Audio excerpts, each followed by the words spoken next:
नीतीश एक auto rickshaw चलाता था। जब उसको 14 साल हुआ था, उसका पिता गुजर गए थे। इसलिए नीतीश को घर की सारी जिम्मेदारी उठानी पड़ी। इसलिए नीतीश खुद की पढ़ाई छोड़कर कॉलेज जाना बंद कर दिया और पिता की ऑटो रिक्शा संभालने लगा। नीतीश की बहन की शादी हुई थी, जिसमें उनके पिताजी कर्जा लिया था। उस कर्ज को चुकाने के लिए नीतीश अपना घर को भी बेच डाला और अपनी माँ के साथ किराए के घर में रहने लगा। नीतीश की बहन अपनी ससुराल में बहुत खुश है। इस बात के लिए नीतीश को बहुत तसल्ली पड़ता है। माँ, अपर्णा दीदी का कॉल आया है। मैं ऑटो लेकर काम पर निकलता हूँ। तुम अपर्णा दीदी से बात कर लो। हेलो अपर्णा दीदी, ये लो माँ से बात करो। हाँ बेटा, कैसी हो?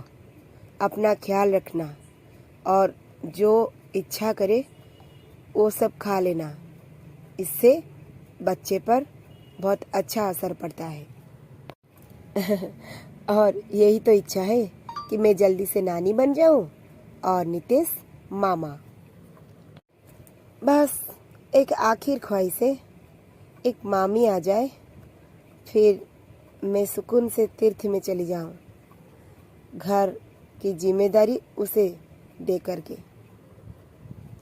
अच्छा, तू अपना ख्याल रखना। हाँ माँ, तुमने सही कहा। भैया के लिए अच्छी लड़की ढूंढ लो।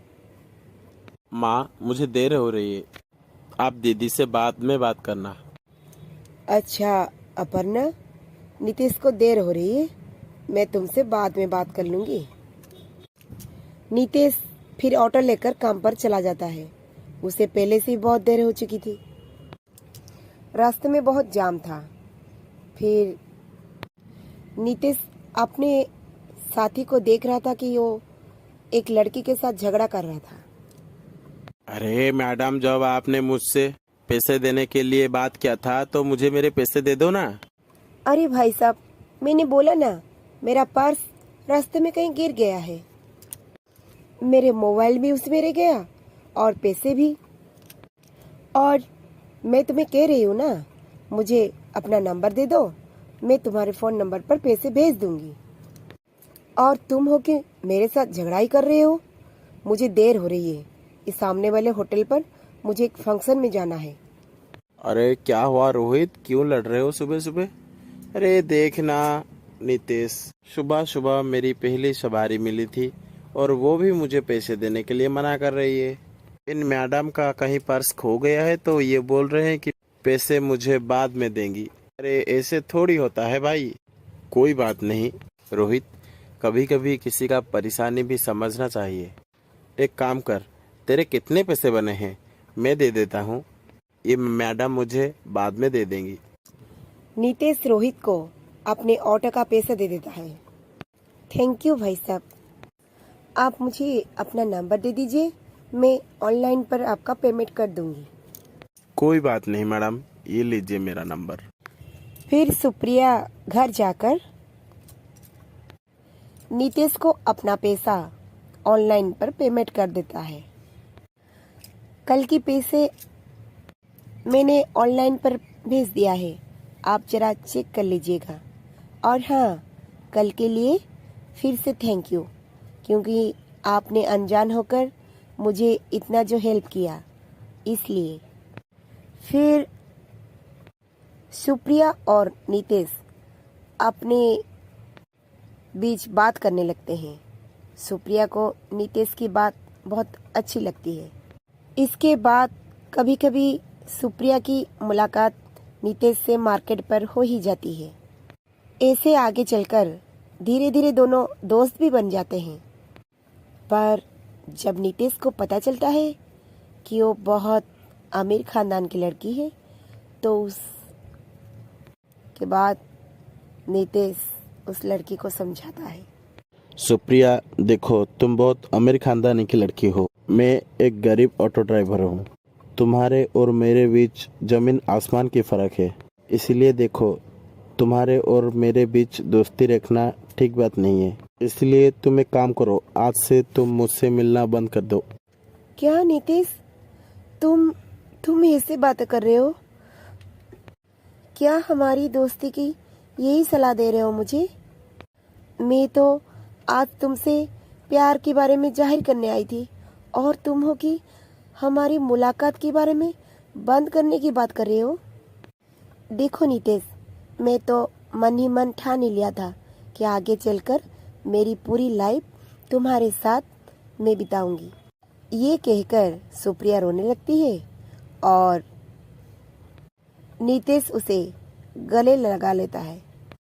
फिर सुप्रिया अपने घर जाकर अपनी मम्मी पापा को नितेश के बारे में कहती है और उनको मनाकर अपनी शादी के लिए उनको राजी कर लेती है। और इधर दूसरी तरफ नितेश भी अपनी माँ और बहन को सुप्रिया के बारे में बता देता है। फिर दोनों की एक शुभ मुहूर्त निकलकर शादी हो जाती है। सुप्रिया की स्वभाव बहुत अच्छी थी। उसे कुछ फर्क नहीं पड़ता था कि उसकी ससुराल गरीब है। ना ही वो अपने पति को इसके बारे में कोई शिकायत ही की थी। सुप्रिया, तुम मेरे साथ शादी करके खुश तो हो ना? हाँ नितीश, पर तुम ऐसा क्यों कर रहे हो? अरे मैं तो तुम्हें दिल से प्यार किया है, इसलिए मैं बहुत खुश हूँ। माँ और अपर्णा दीदी देखो ना, मुझे भी कितना प्यार करते हैं। अरे मुझे तो महसूस भी नहीं हो रही है कि मैं अपना घर छोड़ के आई हूँ। तभी सुप्रिया की सास भी आ जाती है। फिर सुप्रिया अपनी सासू माँ का पैर छूकर प्रणाम करती है। जीते रहो बेटा। अरे बेटा, हम तो बहुत भाग्यवान हैं जो तुम्हारे जैसा अच्छा पढ़ी लिखी बहू हमारे घर में आई।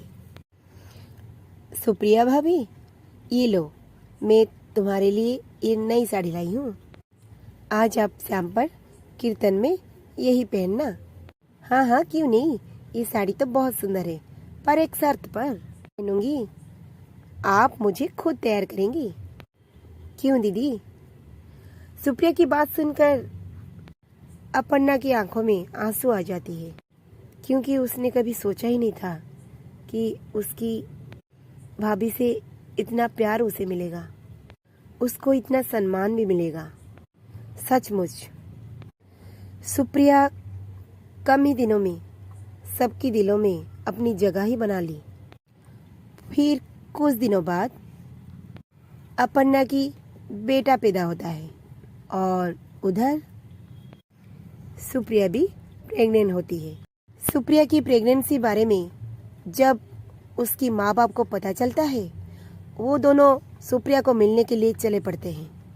पर जब सुप्रिया को मिलने वो दोनों उसके घर आते हैं तो उसका घर देखकर उनका मुंह बन जाता है। अरे बेटा, तुम अपने माँ बाप के साथ बात करो, मैं किचन में जाकर चाय नाश्ता ले आती हूँ। अरे बेटा, क्या बात है, तुम इस हालत में भी इस घर में काम करती हो? अरे तुम्हारे इस घर में नौकर चाकर नहीं है क्या काम करने के लिए? अरे कैसी बात करती हो तुम जानती हो तुम्हारी बेटी कौन सी घर में शादी करके आई है? अरे इस घर को देखकर लगता है ये तो दिन में 2 बार रोटी खाने के लिए भी सोचते होंगे। नहीं पापा, ऐसी कोई बात नहीं है। काम वाली रखने के लिए तो माँ जी और ये कह ही रहे थे, पर मुझे माँ जी कुछ काम करने नहीं देती है। दिन भर सारा काम वही करती है। अरे बेटा, ये लो चाय और समोसे। तुम्हें समोसे खाने के लिए मन कर रहा था ना, इसलिए। और ये लो, अपने मम्मी पापा को भी खिलाओ। अरे बेटा, समोसे इस टाइम पर? देखिए समदन जी, आपको तो पता है ना, इस टाइम पर जूस वगैरह पीना चाहिए और आप तेल भाजी चीज़ इसे मत खिलाइए, इस पर सेहत पर खराब असर पड़ता है। अरे नहीं नहीं माँ, माँ जी तो मुझे टाइम पर जूस, दही, दूध सब कुछ पिलाती है, फल वगैरह सब कुछ टाइम पर देती है। मेरा तो वो अच्छे से ख्याल रखती है। वो क्या है ना, मैं कल कह रही थी ना, समोसे खाने के लिए बहुत मन कर रहा है और इस टाइम पर जो मन करे वो खाने का आदेश डॉक्टर ने दिया है। इसलिए मम्मी मेरी मन चाहे खाने के लिए आज समोसे ले ली। आप लीजिए ना। अरे भाभी, मम्मी पापा नमस्ते। हाँ भाभी, मुझे आपसे एक बात कहनी थी। कल हमें जाना है चेकअप के लिए। अरे बेटा, तुम कौन से हॉस्पिटल पर चेकअप हो रहे हो? वो माँ जहाँ दीदी की डिलीवरी हुई थी। अरे अपर्णा, तुम्हारी डिलीवरी कौन सी हॉस्पिटल हुई थी? वो माँ हमारे घर के पास मार्केट पर जो हॉस्पिटल है ना। क्या? वो जो छोटी मोटी हॉस्पिटल पर? बेटा, तुम्हारा चेकअप वहीं पर हो रही है? नहीं नहीं, तुम मेरे साथ आज घर चलो। मैं तुम्हारे लिए इस शहर की एक नामी नामी हॉस्पिटल पर तुम्हारी चेकअप करवाऊंगी। नहीं नहीं माँ, मैं तो अपर्णा दीदी जहाँ पर डिलीवरी हुई थी वहीं पर चेकअप हो रही हूँ। और पता है, वो डॉक्टर तो बहुत ही अच्छी है और वो अपर्णा दीदी की नॉर्मल डिलीवरी करवाई थी। बस मुझे अपना घर छोड़कर कहीं नहीं जाना। और हाँ मम्मी पापा, आप बुरा मत मानिए तो हमें आज डिनर पर जाना है बाहर। वो क्या है ना, नीतीश कह रहे थे कि आज एक रेस्टोरेंट लेकर जाएंगे अच्छे अच्छे खाने के लिए। अगर आप दोनों को रुकना है तो रुकिए, नहीं तो आप जाना है तो जाइए। नहीं नहीं बेटा, हम तो रुक नहीं पाएंगे, हमें जाना है। अच्छा ठीक है, हम चलते हैं। इसके बाद सुप्रिया की माँ बाप वहाँ से चले जाते हैं और सुप्रिया की सास और उसकी ननद सुप्रिया को गले लगा लेते हैं, क्योंकि सुप्रिया ने अपनी माँ बाप के आगे अपने ससुराल के सम्मान के लिए बहुत ही कुछ कह डाला। इसलिए उसकी सासू माँ और उसकी ननद की आंखों में आंसू आ गए और मन ही मन वो बहुत खुश हो गए कि इतनी बड़ी भाग्यशाली जैसी हमें सुप्रिया की जैसी बहू मिली।